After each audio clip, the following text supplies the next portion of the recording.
பாரத் மாதா கி, பாரத் மாதா கி, பாரத் மாதா கி. அன்னை ஆதிசக்தியின் உருவமாக இந்த பாரத தாயின் பொற்பாதங்களை பணிந்து இமயம் முதல் ஈழம் வரை ஒரே நாடு இந்து நாடு என்ற கொள்கை விளக்கத்தோடு தமிழகம் மட்டுமல்லாது பாரதம் மட்டுமல்லாது உலகம் முழுவதும் சுற்றிக்கு வரக்கூடிய இந்துக்களின் முதல்வர் தமிழ் திரு அர்ஜுன் சம்பத் அவர்களுடைய தலைமை தாங்கி இந்து மக்கள் கட்சியானது தமிழகம் முழுவதும் இந்து எழுச்சி பேரணி வெகு விரைவாக வெகு சிறப்பாக நடைபெற்றுக் கொண்டிருக்கின்றது. அதன் ஒரு பாகமாக தொடர்ந்து உடங்குடி பகுதியில் சாத்தான்குடி உடங்குடி போன்ற பகுதி முழுவதும் சேர்ந்து இந்த ஊர்வலமானது சிறப்பாக நடைபெற்றுக் கொண்டிருக்கின்றது. அதற்கு தலைமை தாங்கி இருக்கக்கூடிய இந்து மக்கள் கட்சியினுடைய ஒன்றிய தலைவர் திரு தினகரன் அவர்களையும் அதற்கு தோளோடு தோளாக நின்று இப்பகுதியில் இருக்கக்கூடிய விநாயகர் அனைத்தையும் ஒருங்கிணைத்து இந்த ஊர்வலத்தை மிக சிறப்பாக ஏற்பாடு செய்திருக்கின்ற முத்துக்குமார் அவர்களையும் மற்றும் மாவட்டத்தினுடைய துணைத் தலைவர் அண்ணன் மாநாடு செல்லத்துறை அவர்களையும் அவர்களோடு இருக்கக்கூடிய சாத்தாங்குளம் பகுதியை சேர்ந்த பொன்பாண்டியன் அவர்களையும் மற்றும் துரைபாண்டியன் அவர்களையும் மற்றும் இங்கே இருக்கக்கூடிய ஏனைய இந்து மக்கள் கட்சியினுடைய நிர்வாகிகள் அனைவரையும் சதீஷ் தினகரன் அவர்களையும் மற்றும் இங்கே இருக்கக்கூடிய இந்து மக்கள் கட்சியின் நிர்வாகிகள் அனைவருக்கும் இந்து மக்கள் கட்சியின் மாநில நிர்வாகத்தின் சார்பாக எங்களுடைய மனமார்ந்த பாராட்டுகளையும் வாழ்த்துக்களையும் தெரிவித்துக் கொள்கின்றோம். தொடர்ந்து நமது தூத்துக்குடி மாவட்டத்தில் இருக்கக்கூடிய ஒவ்வொரு இந்துக்களுடைய பிரச்சனைகளுக்கு தொடர்ச்சியாக இந்து மக்கள் கட்சி உடனடியாக அதனுடைய நிலைப்பாடை சொல்லிக் கொண்டே இருக்கின்றோம்.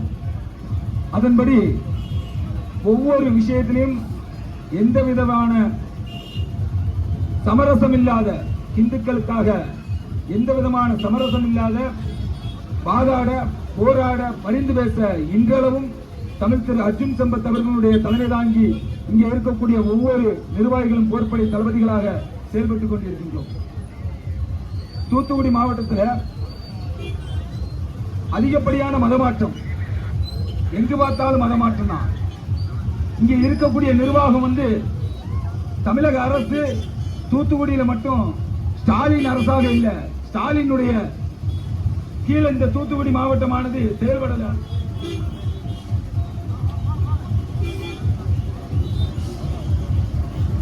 ஸ்டாலினுடைய கீழே இந்த தூத்துக்குடி மாவட்டத்தை செயல்படல. இங்க இருக்கக்கூடிய காவல்துறை அதிகாரிகளுக்கு தெரியும், மாவட்ட நிர்வாகங்களுக்கு தெரியும். இங்க பாதிரியார்களுடைய ஆட்சி தான் இந்த தூத்துக்குடியில நடந்தது இருக்கு. எப்படி கன்னியாகுமரி மாவட்டம் இன்று இந்துக்கள் மைனாரிட்டி ஆயிட்டாங்களோ அதுபோல வெகு விரைவிலே தூத்துக்குடி நம்ம கண் முன்னாடியே மைனாரிட்டி ஆகக்கூடிய ஒரு சூழலை இந்த அரசாங்கம் கிறிஸ்தவர்களுக்கு ஜால்ரா துக்குற அரசாங்கமாக இது மாறிக்கொண்டிருக்கின்றது. ஏன்னா தூத்துக்குடியில டவுன்ல இருக்கக்கூடிய ஒரு காவல்துறைக்கு சொந்தமான ஒரு இடத்துல ஒரு சர்ச்சை கேட்கலாம். பல காலமாக அந்த சர்ச்சை அந்த இடத்துல இருக்கு.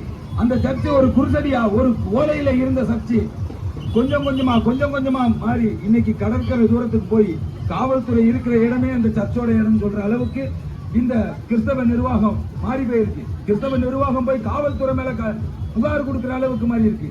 அந்த அளவுக்கு அடுத்தால உடனடியாக போய் அங்க ஓட்டே இல்லைங்கிறத தெரிஞ்சுக்கிட்டு உடனடியாக இந்த அதிமுக என்ன பண்றாங்கன்னா அந்த கிறிஸ்தவ நிர்வாகத்துக்கு சப்போர்ட் பண்ணி அங்க இலவச பட்டா கொடுக்கணும்னு சொல்றாங்க. எந்த அளவுக்கு கேவலமா இல்ல, ஓட்டுக்காக என்ன வேணாலும் செய்யக்கூடிய சூழ்நிலை தான் இன்னைக்கு இங்க இருக்கு.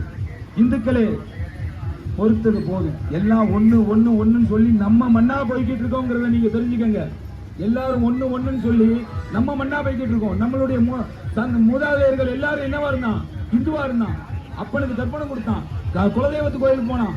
இப்படி தீபாவளி பண்டிகை எல்லா பண்டிகைக்கும் கோயில் போய் சாமி கும்பிட்டவன், கோவிலுக்காக விரதம் இருந்தவன், கோவிலுக்காக தன்னுடைய சொத்து எழுதி கொடுத்தவன் நம்மளுடைய மூதாதையர்கள். ஆனா இப்ப என்ன நடக்குது, நம்மளுடைய சந்ததிகள் என்ன ஆகுது, நம்மளுடைய குலதெய்வம் தெரியாம போய்கிட்டு இருக்கு. இப்படி தொடர்ந்து எங்க பார்த்தாலும் மதமாற்றத்துல நம்ம மாட்டிக்கிட்டு முடிக்கிறோம். எந்த ஒரு ஹோட்டல் போங்க, சாதாரண ஒரு ஹோட்டல் போங்க, போனா ஹலால் செய்யப்பட்டதுன்னு எழுதியிருக்கான். என்ன ஹலால், ஹலால்னா என்ன? அந்த ஹோட்டல்காரனை கூப்பிட்டு கேட்டு பாருங்க, ஒண்ணும் தெரியாது. அந்த அளவுக்கு நம்ம இங்க மலங்கடிக்கப்படுறோம். இந்துக்கள் மலங்கடிக்கப்படுறாங்க. அவனுடைய உணர்வுகள் இங்க அமுக்கப்படுகிறது. அவனுடைய கலாச்சாரம், அவனுடைய பண்பாடு இங்க அழிக்கப்படுகிறது. கிறிஸ்தவங்கிற ஒரு மதமாற்றத்துல நம்ம எல்லாம் தத்தளிச்சிட்டு இருக்கோம். தயவு செய்து இந்துக்கள் உணர்ந்து கொள்ளுங்க. ஏன்னா ஏன் சொல்ல வரேன்னு கேட்டீங்க, உங்க பகுதியில சாத்தான்குளம் பகுதி இந்திரா நகர்ல ஒரு விநாயகர் கோயில், காலங்காலமாக இருக்கக்கூடிய ஒரு விநாயகர் கோயிலே ஒரு பட்டாய இடத்துல இருக்கு. பட்டாய இடத்துல இருக்கிற விநாயகர் கோயிலுக்கு கரண்ட் கொடுக்க முடியல இந்த நிர்வாகத்தால.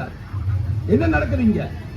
அதே பக்கத்துல சரி ஏன் கரண்ட் கொடுக்கல, மேல வந்து ஈபி லைன் போது அதனால இங்க கரண்ட் கொடுக்க மாட்டோம், அப்படி இப்படி விபத்தாயிரும். ரைட்டு, இந்துக்களுக்கு மட்டும்தான் விபத்தா?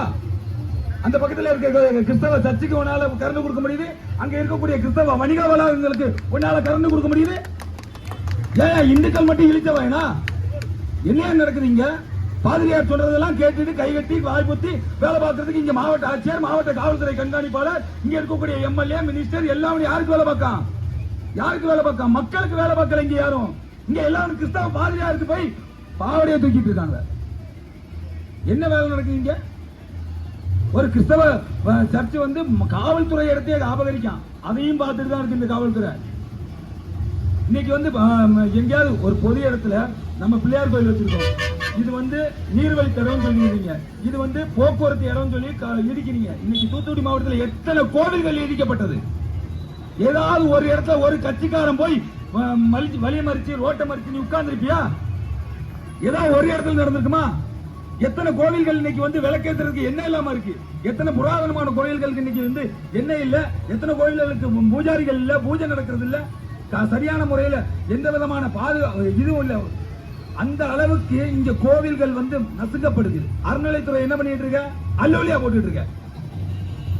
சேகர் பாபு அல்லோலியா போடுறாரு, அரோகரா போட வேண்டியவர் அல்லோலியா போடுறாரு. அப்போ இந்த நிர்வாகம் எங்க இருக்கு? நான் சொன்னதுல தப்பு ஒண்ணு இல்லையே. கிறிஸ்தவ பாதிரியார்களுடைய ஆட்சி தான் இங்க நடந்துட்டு இருக்கே தவிர இங்க ஸ்டாலின் ஆட்சி நடக்கல. ஸ்டாலின் அவர்களை நல்லா உணர்ந்து கொள்ளுங்க. அல்லோலியா அல்லோலியான்னு சொல்லி உன் குடும்பம் முழுக்க அல்லோலியா குடும்பம் ஆயிடுச்சு. உன் பையனும் சொல்லியாச்சு, உன் வீட்டம்மா ஒரு ஆள் மட்டும்தான். உன் வீட்டம்மாவுடைய அந்த பூஜையும் புனஸ்காரத்தினால இன்னும் வண்டி ஓடிட்டு இருக்கு. இல்லைன்னா முடிஞ்சு போவோம் எப்பவுமோ கதை. அதனால உடனடியாக விழித்துக் கொள்ளுங்கள் ஸ்டாலின் அவர்களே. தமிழக முதல்வருக்கு இந்து மக்கள் கட்சியின் மிகப்பெரிய ஒரு கோரிக்கை, உடனடியாக வைத்துக் கொள்ளுங்கள். கிறிஸ்தவ பாதிரியார்களும் கிறிஸ்தவ மிஷனரிகளும் இன்றைக்கு உங்கள் ஆட்சியை கபலீகரம் செய்து கொண்டிருக்கின்றது. உங்களுக்கே தெரியாம உங்க ஆட்சியை, உங்களுடைய அதிகாரத்தை கிறிஸ்தவ பாதிரியார்கள் எடுத்துக் கொண்டிருக்கின்றார்கள். எங்கேயோ இருக்கக்கூடிய ரோமன் கத்தாலிக், எங்கேயோ இருக்கக்கூடிய சல்வேஷன் ஆர்மி, எங்கேயோ இருக்கக்கூடிய பெந்தகோஸ்தே, இப்படி ஒவ்வொருத்தரும் வந்து உங்களுடைய ஆட்சியில பங்கெடுத்துக்கிட்டு இருக்காங்க. இது தெரியாம தான் நீங்க வந்து முழுக்க முழுக்க அல்லோலியா போடுறவரை கொண்டு அறநிலையத்துறையினுடைய அமைச்சராக்கி இருக்கீங்க. உங்களுக்கு தேவை உங்க கல்லாப்பட்டி நிறைஞ்சா போதும் மட்டும் பார்க்க கூடாது. இந்துக்களுக்கான விழிப்புணர்வு நடக்கணும். எத்தனை கோவில் கும்பாபிஷேகம், இன்னைக்கு திருச்செந்தூர் கோவில் கும்பாபிஷேகம் நடந்துச்சு. என்ன நடந்துச்சு? சிவநாடாருங்கிற ஒரு மனுஷன் இல்லைன்னா இன்னைக்கு இந்த கும்பாபிஷேகம் நடந்திருக்குமா? சிவநாடாருங்கிற ஒரு மனுஷன் இல்லைன்னா இன்னைக்கு இந்த ஒரு கும்பாபிஷேகம் சிறப்பா நடந்திருக்குமா? சரி, அவன் இருந்து பணத்தை வாங்கி செஞ்சீங்க இல்லையா? என்னையா செஞ்சீங்க நீங்க? அங்க தண்ணி இருக்காயா? ஒழுங்கா வரக்கூடிய பக்தர்களுக்கு முறையான ஒரு கழிப்பிட வசதி இருக்கா? ஏதாவது ஒரு உருப்படியான காரியம் உங்களால செஞ்ச முடிஞ்சதா? அதை பத்தி பதிவு சொன்னா, அதை பத்தி வலைதளங்கள்ல பதிவு பண்ணா உங்களால என்ன முடியும்? பாவம், இந்த காவல்துறையை வச்சு உங்களால கேஸ் தான் போட முடியும். வேற என்ன செய்ய முடியும்? வேற எதுவுமே செய்ய முடியாது. வழக்கு தான் போட முடியும். வழக்கை சந்திக்க ஒவ்வொரு இந்துக்களும் தயாராகுங்கள். இது வந்து போர் நேரம் நெருங்கிட்டு. ஏன்னா இங்க இருக்கக்கூடிய இந்துக்கள் தன்னுடைய வாழ்வாதாரத்தையும் தன்னுடைய பண்பாட்டையும் தன்னுடைய கலாச்சாரத்தையும் காப்பாற்றணும். அப்படின்னா இது போன்ற அந்நிய சக்திகளிடம் நம்மளுடைய முழு உருவத்தையும் விஸ்வரூபத்தையும் காட்ட வேண்டிய தருவாயில் நம்ம எல்லாம் இருக்கோம். அதனால இந்துக்களை விழித்துக் கொள்ளுங்கள். வருகின்ற 2026 சட்டமன்ற தேர்தலில் இந்துக்களுக்காக எவன் போராடுவானோ, எவன் வாதாடுவானோ, எவன் இந்துக்களின் ஓட்டை மதிக்கிறானோ அவனுக்கே உங்களுடைய ஓட்டை தெளிவுபடுத்த வேண்டும் என்று இந்த விநாயகர் சதுர்த்தியினுடைய ஊர்வலத்தில் முன்னிறுத்தி நான் கேட்டுக்கொள்கின்றேன். உடனடியாக இந்த மாவட்ட நிர்வாகம் இந்த சாத்தான்குளம் பகுதியில் இருக்கக்கூடிய அந்த விநாயகர் கோயிலுக்கு முறையான ஒரு மின்சார வழங்கவில்லை என்று சொன்னால் இந்து மக்கள் கட்சி வெகு விரைவிலே அதனுடைய போராட்டத்தை முன்னெடுப்போம். அங்கு இருக்கக்கூடிய இந்துக்களையும், அங்கு இருக்கக்கூடிய பக்தர்களையும், அங்கு இருக்கக்கூடிய நிர்வாகிகளையும் ஒன்று திரட்டி மிகப்பெரிய ஒரு போராட்டத்தை இதே உடன்தோடி சாத்தான்குளம் பகுதியை சார்ந்த இடங்களிலே நாங்கள் நடத்துவோம் என்பதை தெளிவுபடுத்தி இந்த விநாயகர் விஜர்சன விழாவிற்கு வாய்ப்பளித்த அனைத்து நல்ல உள்ளங்களுக்கும் நன்றி பாராட்டி விரைவருகிறேன். நன்றி, வணக்கம். பாரத் மாதா கே, பாரத் மாதா கே, பாரத் மாதா கே.